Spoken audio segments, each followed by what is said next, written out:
Hiya, Gulf Elementary staff and students. My name is Edward Kennedy Ellington, but you may know me as Duke Ellington. I am a jazz pianist, composer, and leader of the jazz orchestra named after myself. I was born on April 29, 1899, in Washington, D.C., to parents who were both pianists. My dad played mostly operatic arias, and my mom played parlor songs. I began taking piano lessons at the age of 7. My mom made sure I was surrounded by dignified women who reinforced my manners and taught me elegance. Because of this and my dapper or flashy way of dressing, I reminded my friends of a nobleman, and they began calling me Duke. It was really my friend Edgar who gave me the name. I think he felt that in order for me to be a longtime friend, I should have a title. So he called me Duke. Although I started playing the piano early in life, I didn't recognize it as my talent. I cared more about baseball. President Roosevelt used to stop and watch us play while riding his horse around the city. We would play on an old tennis court on 16th Street. I also loved watching the game and needed to see it every day. So my first job was selling peanuts at Washington Senators baseball games.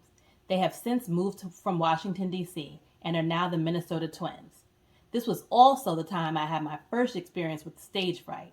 I had to walk all around in front and between people yelling, "Peanuts, popcorn, chewing gum, candy, and scorecards."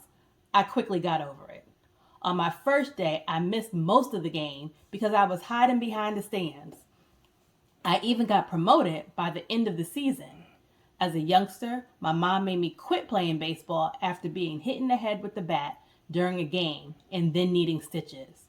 She said I should stick with the piano.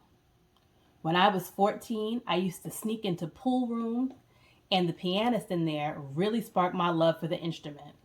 This is when I began taking my lessons seriously. I listened to so many piano players, including Cliff Jackson, Lucky Roberts, and U.B. Blake. In the summer of 1914, while working as a soda jerk at the Poodle Dog Cafe, I wrote my first composition, Soda Fountain Rag, also known as Poodle Dog Rag. I created this piece by ear, or figuring out melodies, tone, and notes, not knowing how to read and write music yet.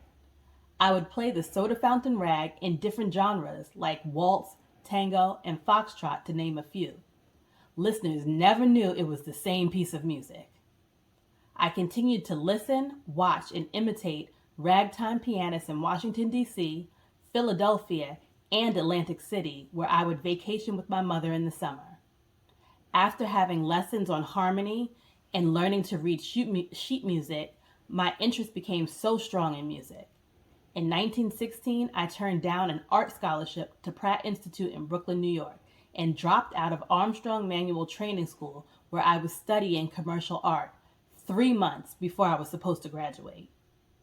While working as a freelance sign painter in 1972, I began putting together groups of musicians to play for dances or parties. In 1919, I met Sonny Greer, a drummer who encouraged my desire to become a professional musician. I started to build my business while painting signs. If a customer would ask for a sign for a dance or a party, I would ask if they had musical entertainment. I would then offer to play for their event. I did this for quite some time, along with building up my clientele while working as a messenger with the U.S. Navy and State Departments. I eventually became very successful doing this and was able to move out of my parents' house and bought my own home. Once I became pretty popular, I started playing with other ensembles, and in 1917 I formed my first group, the Duke Serenaders. On our first gig, I took home 75 cents. After spending time playing in the D.C. area and Virginia for private society balls and embassy parties, I moved to Harlem, New York, and became a big part of the Harlem Renaissance.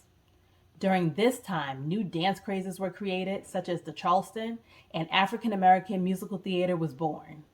In 1923, myself and my drummer, Sonny Greer, were playing with the Elmer Snowden and his Black Sox Orchestra. When Elmer eventually left, I took over the band as the leader.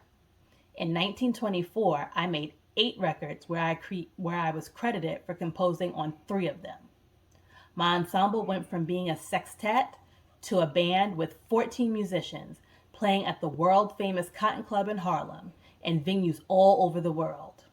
My band consisted of trumpets, cornets, trombones, different saxophones, clarinets, the drums, and of course, the piano. The 1940s was really the height of my career. Leading into the 40s, I wrote and composed songs like Take the A Train, In a Sentimental Mood, and It Don't Mean a Thing If It Ain't Got That Swing. Although I am the star of the swing era, I started my career in the ragtime era. But my biggest talent was being able to change or adapt my style for orchestral purposes, always keeping the audience entertained with my music and my humor. It has been a pleasure meeting you all today. As I bid you a farewell, remember when I visit your classrooms and you see me in the hallways, this is your opportunity to receive a red Gatogram.